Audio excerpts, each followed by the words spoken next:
In the early days of chess, a Georgian player emerged into the chess scene, and he struck fear into the hearts of top grandmasters. His name? Jobava. He showed his dominance with a positive record against players like Sergei Karyakin, Magnus Carlsen and Jan Nepomniachtchi.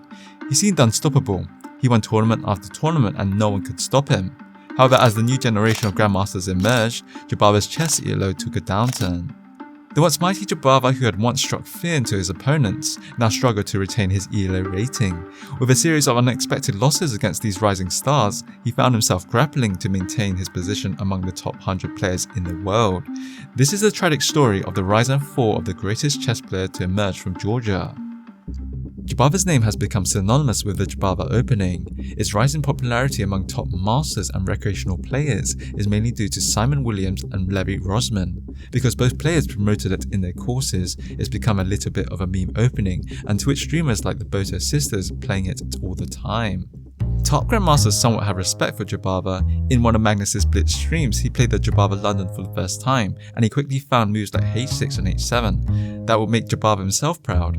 Eric Rosen described Jobava as a genius, meeting over the board in round 2 of the 22 Abu Dhabi Masters tournament, and when Hikaru played Jobava, he said he wanted to make Jobava's day as a joke. I can ruin Jobava's day, okay, let's go. But ended up losing to him. I can't spot anything. That just loses too, yeah. I'm just too tired. I could have made a draw earlier.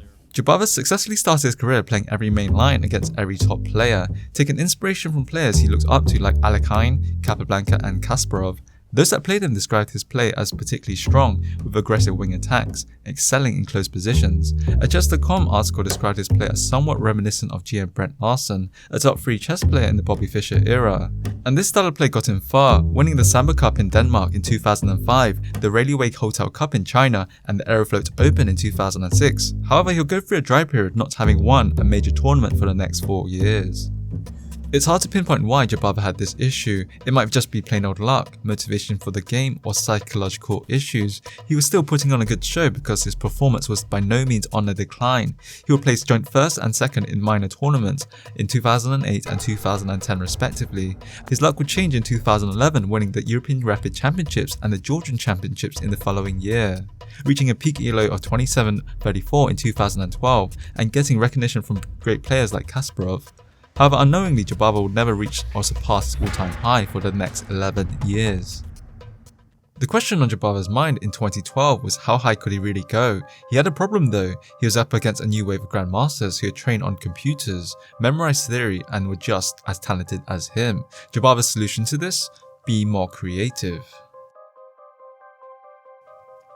Jobava played openings that weren't necessarily bad at high-level chess because these openings put the game in lesser-known lines, a strategy even grandmasters like Hikaru Nakamura can't afford to ignore. So he quickly became known for playing d4, d5, knight to c3, knight to f6 and bishop to f4, which can quickly transpose to variations like the Caro-Kann, an opening that you can play against almost every black defense. And he found success with this, playing the queen's pawn game in 59 official FIDE matches.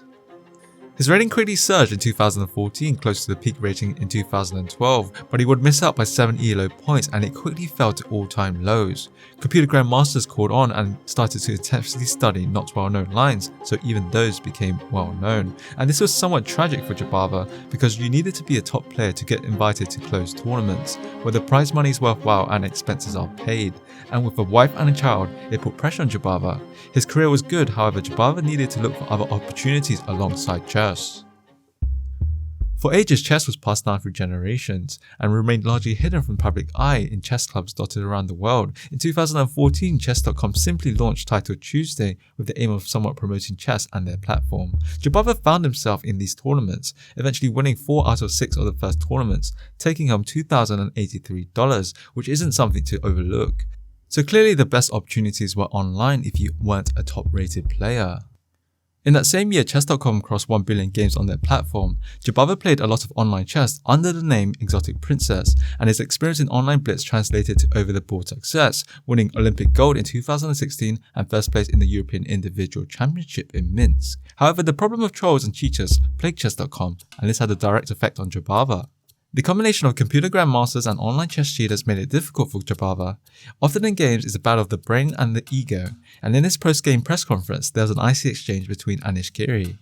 Probably there is not such huge attack in the end of the day. Okay, if you continue your role, I will say some few words to you and we'll go over this press conference. Yeah. So speak normally, okay? Yes. Not smile like idiot, yeah? Speak Okay, normal. but I'm not that guy who's you can ironic, yeah? Speak normal. Have some respect to your opponents. Jobava isn't exactly a fan of the new wave of chess players, and Anish's comment on Jobava's move stressed this. Classical chess is a super challenging game, and you can lose off the tiniest mistake. In 2016, Jobava started to focus on blitz chess because he had a slightly better advantage at winning, and his blitz rating surpassed his classical rating. In the blitz games, he fights fiercely for every point, sometimes even breaking the rules. In the King Salman Blitz Championship in 2018, he made an illegal move against Iranian in an effort to stay in the game but lost. Kukes remains calm and even places the white pieces back for Jobava. Bad manners and rudeness become a recurring theme for him. However, Jobava has also had some very funny moments that might have inspired him to start streaming. Whom are you supporting in the match today? I'm supporting Bahadur Jobava. Bahadur Jobava. Jobava were words echoed by fans throughout his Twitch chat. When Jobava decided to start streaming, he quickly gained followers. In September 2020, he initially gained 16,000 followers, and then subsequently 4,000 followers.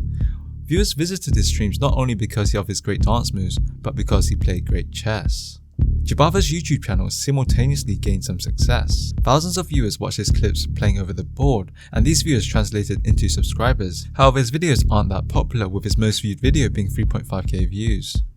His lack of YouTube success might not be his fault. Jobava re-uploads his stream commentary, which are on average 2 to 3 hours long, and reuses the same thumbnail for each video, occasionally changing his style. The frequency of uploads are rather haphazard, with a huge monthly gaps between videos. And the videos that do well seem to be the ones with big names like Nakamura, Alireza and Botnovic. However, Jobava has failed to realise this trend, with his most recent video being a 2-hour-long VOD. The clips that do go viral are his reactions to online cheaters. He has somewhat become an online vigilante. In this clip, Jobava loses against a suspected cheater and then proceeds to message him. I mean, these guys can't impress a cheater, guys. This is just ridiculous, it's a 1,000,000% cheater, guys. Like 1,000,000%, I'm absolutely sure. How to report this guy? I need to go to his profile or what? First I will write him. Wait a second. First I will write him.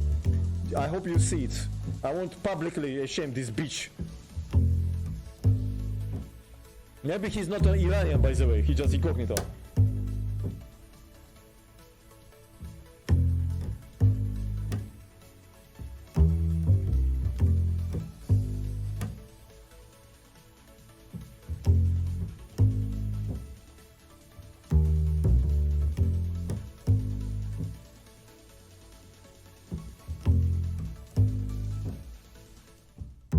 Viewers like this about Jobava, with a comment describing it as refreshing. However, this type of behaviour can get you banned, and it's not really your responsibility as a user.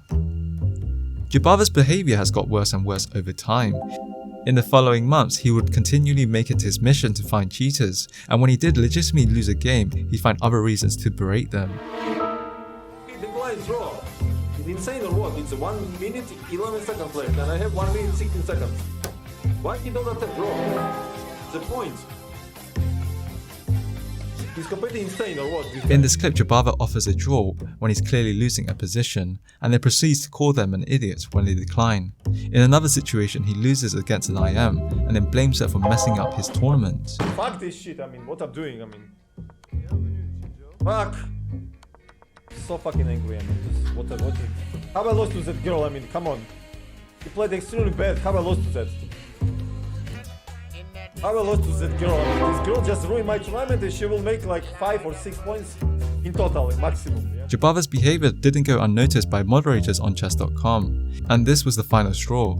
During the Airthings Masters play-in, Jobava lost to a Chinese player and proceeds to call official arbiters to have his account banned. A fair reaction, especially if you think someone is a cheater. However, he starts to throw racial slurs against all Chinese people, which is against the terms of service on chess.com, leading to his permanent ban. This bitch fucked up and ban all Chinese too, these motherfuckers.